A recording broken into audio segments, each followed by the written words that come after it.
Halo, perkenalkan nama saya Zakil Palidrisi dari kelas 12 TKJ 4. Di sini saya ingin mewawancarai ibu saya mengenai materi kemajuan ilmu pengetahuan dan teknologi atau IPTEK, membawa perubahan besar dalam bidang pertahanan dan keamanan.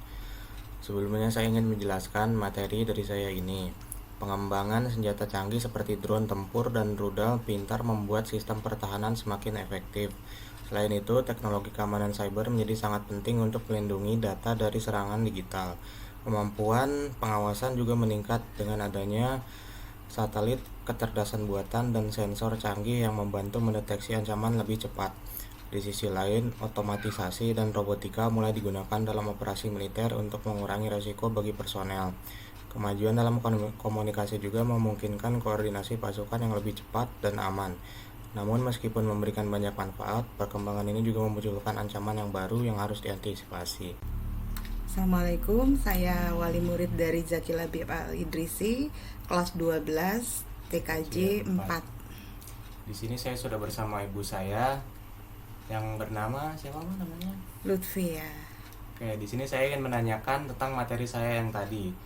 Oke, dimulai dari pertanyaan yang pertama, apa yang dimaksud dengan IPTEK dalam bidang pertahanan dan keamanan?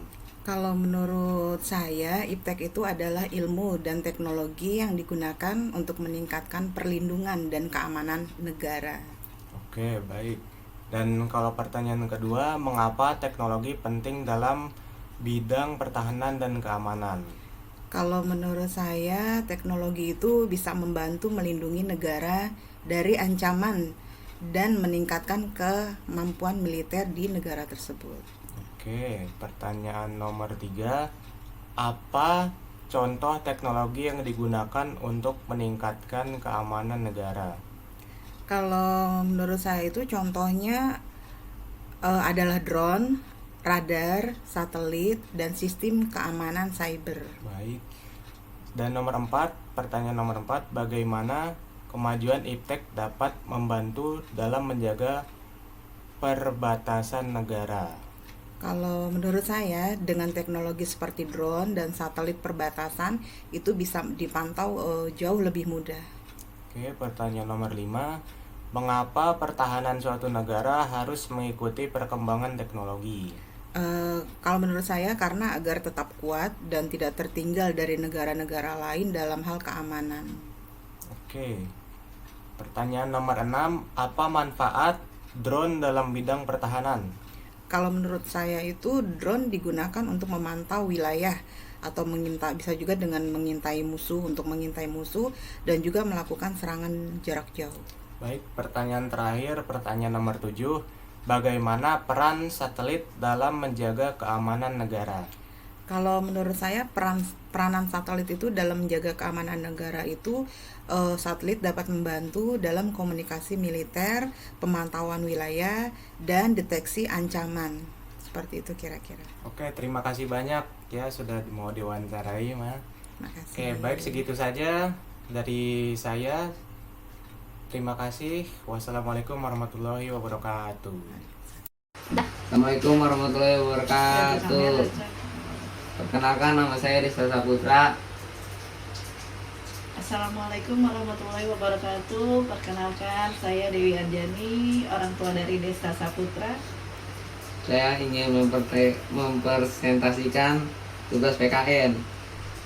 Apa manfaat kecerdasan buat AL dalam menjaga keamanan digital? BI bisa mendeteksi ancaman lebih cepat dan membantu melindungi data penting. Bagaimana teknologi membantu dalam mendeteksi ancaman lebih cepat? Dengan radar, satelit, dan sensor canggih yang bisa mengidentifikasi bahaya. Apa manfaat sistem komunikasi canggih dalam operasi militer? Komunikasi lebih cepat dan aman antara pasukan dan pusat komando. Bagaimana teknologi membantu pasukan dalam medan perang? Dengan alat canggih seperti drone, baju tempur modern, dan senjata otomatis. Mengapa pengembangan teknologi pesawat tempur sangat penting? agar negara memiliki kekuatan udara yang unggul dalam peperangan. Bagaimana teknologi dapat membantu dalam misi penyelamatan dan evakuasi? Dengan drone, robot penyelamat, dan alat komunikasi canggih. Apa dampak negatif dari kemajuan teknologi dalam bidang pertahanan? Teknologi bisa disalahgunakan untuk kejahatan dan peperangan yang lebih berbahaya. Assalamualaikum warahmatullahi wabarakatuh. Assalamualaikum warahmatullahi wabarakatuh. Perkenalkan, nama saya Rafli Efrensa Fauzan dari 123J4. Saya ingin mewawancari Bapak atas nama saya Bapak. Perkenalkan, nama Bapak Sulistri Budi Laksono Eskom atau biasa dipanggil Pak Sulis. Sulis. Di sini saya ingin menanyakan soal pengertian dan dasar iptek dalam pertahanan dan keamanan. Yang pertama, sebutkan contoh senjata modern yang menggunakan teknik canggih. Senjata modern ya. Iya. Nah, kalau senjata modern dalam canggih itu biasanya kan ada banyak. Salah satu contoh senjata modern itu adalah drone. Drone kan berfungsi sebagai kamera pengawas. Bukan hanya untuk ngawasin dalam bidang militer, tapi bisa ngawasin dalam bidang tertentu. Drone ini biasanya banyak digunakan dalam acara-acara besar seperti kayak acara sepak bola dan lain-lain. Walaupun banyak manfaat dan kelebihannya, tetapi drone juga memiliki sebuah kekurangan. Kekurangannya itu mungkin cuma pengendali jarak jauh doang, kekurangan sinyal dan lain-lain.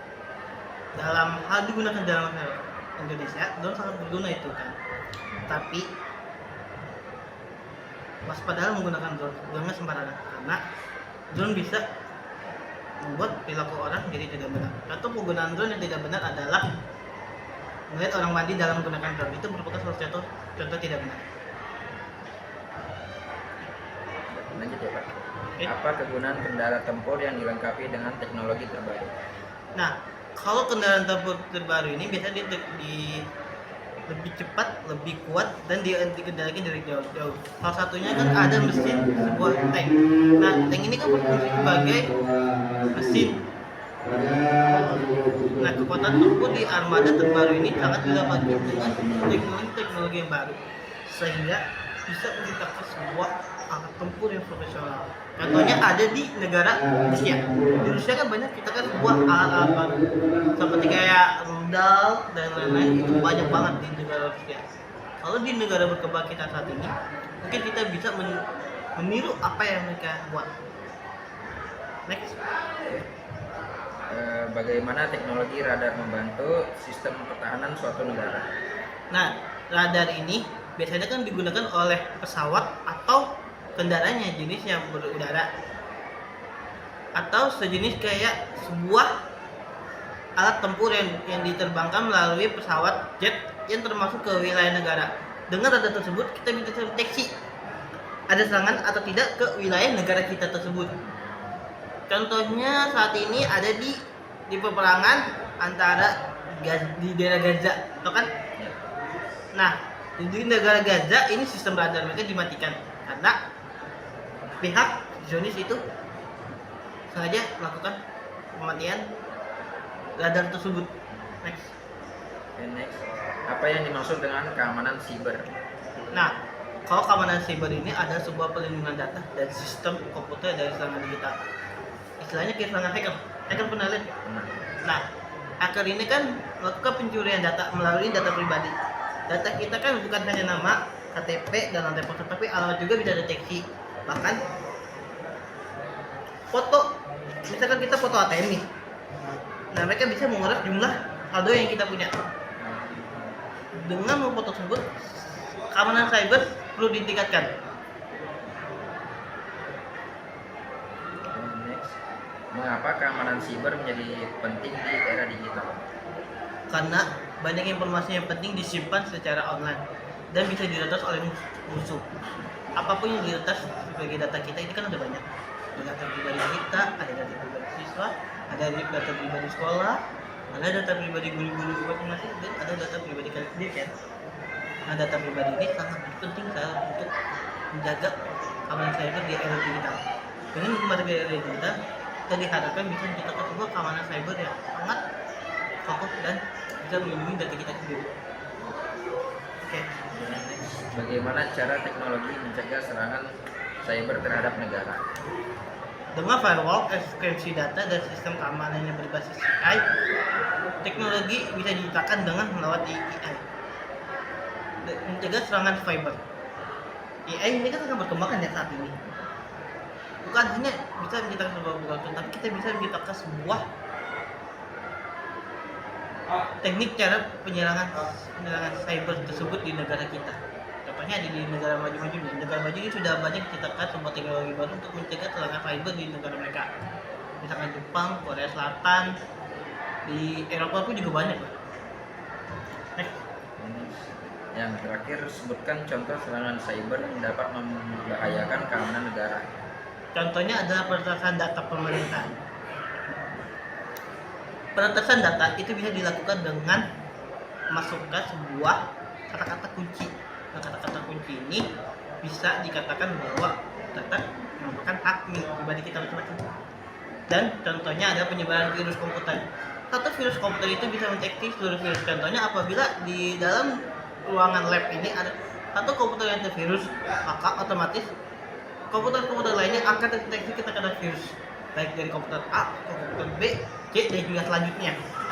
Karena itu perlu diciptakan sebuah perlindungan dari serangan cyber yang terbaru. Sudah, Pak. Sekian dari saya mohon maaf banget nih kalau ganggu waktu Bapak lagi luang. Ya. Nggak apa-apa, nggak masalah. Ya. Justru Bapak senang membantu. Oke, Pak. Assalamualaikum warahmatullahi wabarakatuh. Waalaikumsalam warahmatullahi wabarakatuh.